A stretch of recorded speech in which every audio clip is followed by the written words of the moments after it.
पूजिताम् लोकैकदीपाङ्कुराम् श्रीमन्मन्दकटाक्षलब्धविभव ब्रह्मेन्द्र गङ्गाधराम् त्वां त्रैलोक्यकुटुम्बिनीं सरसिजां वन्दे मुकुन्दप्रियां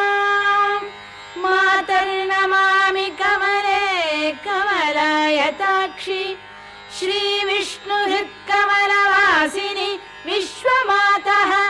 क्षीरोदजे कमलकोमलगर्भगौरी लक्ष्मी प्रसीद